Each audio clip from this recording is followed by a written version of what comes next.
جو نیتن یاہو تھے انہوں نے 7 دفعہ ہڈی بن گئی. اور بالکل فیصل حکیم صاحب ایسا ہی ہے, امریکہ اس جنگ کو جو ہے وہ ختم کرنا چاہتا ہے, لیکن اب امریکہ کے ہاتھ میں یہ جنگ نہیں رہی ہے. امتیاز صاحب, ایک کے بعد ایک چیز جو سامنے آ رہی ہے وہ ٹرمپ کے خلاف ہی جا رہی ہے. پہلے اپوزیشن, پھر اپنی ہی جماعت کے لوگ. اب ڈائریکشنل کاؤنٹر ٹیررزم سینٹر کے سربراہ نے جو ہے وہ ایران کے خلاف جنگ کے حوالے سے استعفیٰ دے دیا, اور انہوں نے واضح طور پر سے جو باتیں کی ہیں وہ بھی آپ نے سنی کہ ایران سے امریکہ کو کوئی خطرہ نہیں تھا, جو کہ ٹرمپ ہر بار ایک ہی بات کرتے ہوئے نظر آتے تھے کہ جوہری پروگرام بن جاتا, امریکہ پر حملہ ہو جاتا, اس لیے ہم نے جو ہے وہ ایران پر حملہ کر دیا. سر, انہوں نے واضح طور پہ کہا ہے کہ ایران سے امریکہ کو کوئی خطرہ نہیں تھا, البتہ اسرائیل اور اس کی طاقتور لابی کے مطالبے پر یہ جنگ شروع کی گئی ہے. سر, آپ نہیں سمجھتے اب امریکہ کی اور اسرائیل ایران کی جو جنگ ہے ٹرمپ کے لیے, خاص طور پر سر ٹرمپ کے لیے ڈراؤنا خواب بن گئی, کیونکہ اتحادی جو ممالک تھے انہوں نے بھی امریکہ کا ساتھ دینے سے ہم کہیں کہ ہاتھ ہی چھڑا لیا, انہوں نے وہ کوئی ساتھ نہیں دے رہے. سر دیکھیے, یہ تو گھر کی گواہی ہے نا, اور مستند گواہی ہے.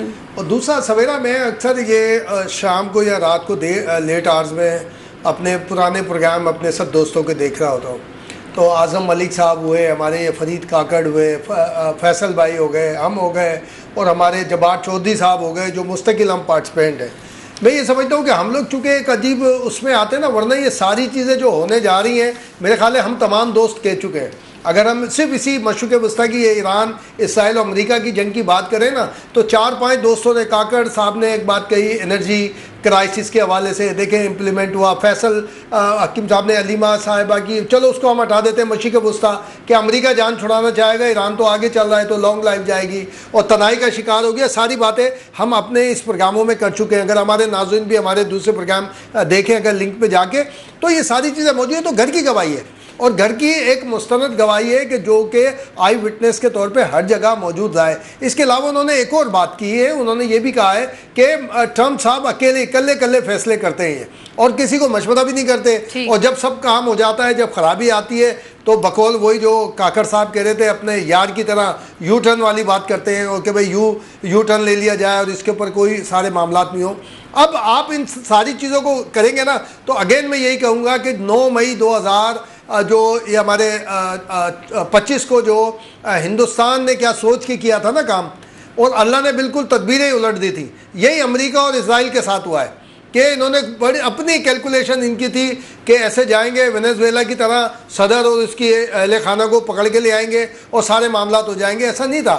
ایران تو عراق سے جنگ کرتا رہا ہے, لیکن عراق میں جو امریکہ کی ساری ایکٹیویٹی ہوتی رہی ہے, ایران اس کو مانیٹر کرتا تھا, ساری چیزیں کرتا تھا. آئل فار فوڈ کو بھی پوری طرح, آئل فار میڈیسن, یہ ساری کی چیزیں جو فارمولا امریکہ لایا تھا, بش لایا تھا سینئر, پھر اس کا جونیئر بش بھی لایا تھا, ساری چیزیں ایران میں پڑھائی جاتی تھیں. جو یہ پاسداران ہیں خاص طور پر, ان کو پڑھائی جاتی تھی, ان کے ٹریننگ کا حصہ تھی کہ کس طرح ہوگا, اور یہ بھی اس ٹریننگ کا حصہ تھا. کیونکہ میں, ہمارے حافظ صاحب اور ہم, یہ بیفور وار اور آفٹر وار جو عراق کی تھی, ہم دو گئے تھے, اور ہم نے بڑی وہاں کمپریہنسو ایک چیز بنائی تھی, اور اس میں یہ تک رپورٹ شامل تھی کہ جب امریکہ نے عراق پہ اٹیک کیا تو عراق کے جو فائٹر پائلٹس اور یہ جو جہاز تھے وہ آپریٹ کیوں نہیں کر سکے تھے, پورا سسٹم کس طرح سے جام ہو گیا تھا. وہ ساری رپورٹ پاکستان کے پاس بھی موجود ہے اور ایران کے پاس بھی موجود ہے. یہ سارا انہوں نے چیک کیا ہوا ہے. پھر 1 سال پہلے آپ نے جو حملہ کیا وہ ساری اس کے پاس. یہ ضرور ٹھیک ہے, دیکھیں کئی ایک غدار جیسے ہمارے ہاں موجود ہیں, ہر جگہ غدار موجود ہیں, پوائنٹ آؤٹ ہوئے ہیں, گرفتاریاں بھی ہوئی ہیں, بہت ساری گرفتاریاں شو نہیں ہوئی ہیں جن سے انٹروگیشن کی جا رہی ہے کہ کہاں رئیسی صاحب کا کیا ہوا, سلمانی صاحب کا کیا ہوا, یہ حماس کے جو تھے ان کے ساری چیزیں, یہ ساری پوائنٹ آؤٹ ہو چکی ہیں. تو یہ اب آ کے اس جگہ پر بالکل جیسے ابنائے ہرمز ہے اس طرح سے یہ اپنا ٹرمپ اور نیتن یاہو بھی وہاں پہ پھنس گئے. ان کے جہاز گزریں گے اس وقت, نیتن یاہو اور ٹرمپ کی امیدوں کا جہاز جب ہی گزرے گا جب ایران اس کی اجازت دے گا. لیکن اس میں پاکستان کا سویرا جو کردار ہے, آج ایران جو سپر لیڈ لیے ہوئے ہے نا, میں یہ کہوں گا اس لیے نہیں کہ میں بینگ اے پاکستانی مجھے پراؤڈ ہے, لیکن ریالٹی بھی یہی ہے کہ یہ جو ہماری انگیجمنٹ ہے افغانستان سے ایویں نہیں ہے. یہ انگیج کرنا چاہتے تھے تو ہماری پاکستان کی فورسز بھی اور ہماری حکومت بھی سیاسی محاذ پر، سفارتی محاذ پر، دفاعی محاذ پر بہترین چل رہی ہے. اس پر بھی بات کریں گے، لیکن ایک اہم موضوع بھی سر سامنے ہے، اس پر بھی بات کرتے ہیں. فرید احمد کاکڑ صاحب سے سٹارٹ کرتے ہیں. فرید احمد کاکڑ صاحب، اسرائیلی وزیر دفاع کی جانب سے یہ دعویٰ کیا گیا ہے، انہوں نے کہا کہ ایران کے سیکیورٹی چیف علی لاریجانی صاحب، ان کو شہید کر دیا گیا. اس کے بعد ہم نے دیکھا کہ علی لاریجانی صاحب کے اکاؤنٹ سے ایک ٹویٹ جاری کیا گیا جس میں خود ہاتھ سے لکھا ہوا تھا، اور وہ ایران میں جو فوجی شہید ہوئے ہیں، جو لوگ شہید ہوئے ہیں، انہیں خراج عقیدت پیش کیا گیا. سر، اس کی ہم دیکھ رہے ہیں کہ تہران کی جانب سے کوئی تصدیق نہیں کی گئی. اس کے بعد اسرائیل کی جانب سے ایک اور دعویٰ بھی سامنے آیا ہے کہ انہوں نے غلام رضا سلیمانی کو شہید کر دیا. اگر سر یہ درست ہے تو پھر کیا سمجھتے ہیں ایران کے کمانڈ اسٹرکچر کے لیے کتنا بڑا دھچکا ہے؟ فرید احمد کاکڑ صاحب.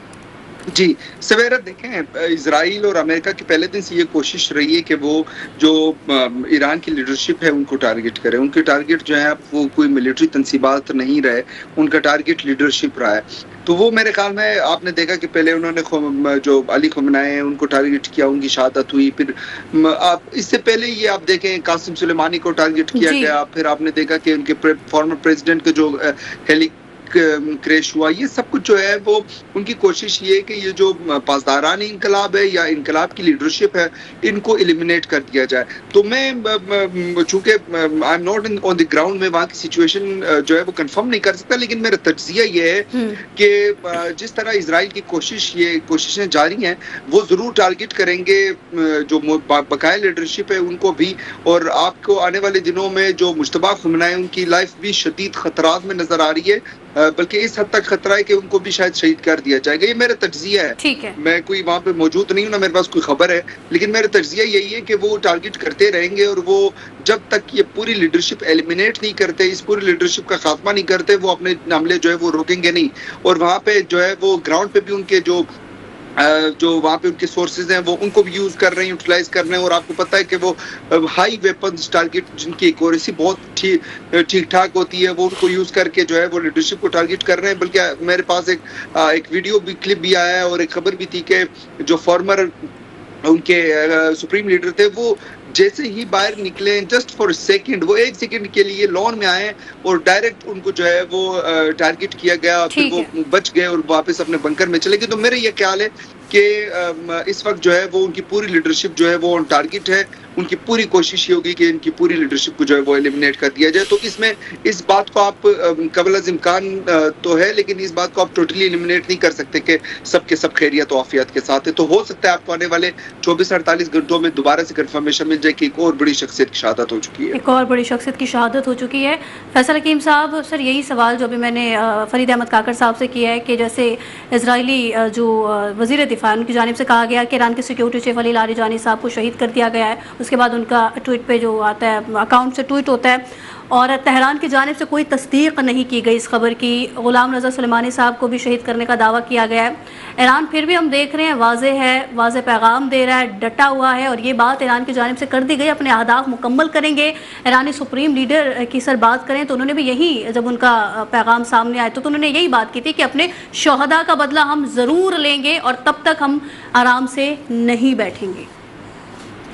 دیکھیں سویرا، اب جو جنگ ہے نا اس کی ساری جو حیت ہے وہ چینج ہو چکی ہے. اب صرف جنگ جو ہے وہ ہتھیاروں سے نہیں لڑی جاتی، جنگ جو ہے وہ آپ کی میڈیا پہ بھی لڑی جا رہی ہے، اور جنگ جو ہے وہ الیکٹرانک وارفیئر سے بھی لڑی جا رہی ہے. تو اس ساری صورتحال میں جو پروپیگنڈا ہے نا وہ بھی ساتھ ساتھ چلتا ہے، اور یہ دشمن کے حوصلے توڑنے کے لیے کیا جاتا ہے. جو اسرائیلی وزیر ہے ان کا جو بیان ہے، جب تک ایران اس کی تصدیق نہیں کر دیتا اس وقت اسے پروپیگنڈا ہی سمجھا جائے گا. اور اس حوالے سے اگر ٹویٹ آ گیا ہے تو یہ ایک شہادت ضرور ہو سکتی ہے کہ وہ زندہ ہیں اور انہوں نے ٹویٹ کیا ہے. ظاہر ہے ہینڈل وہ خود ہی اس کو کرتے ہیں.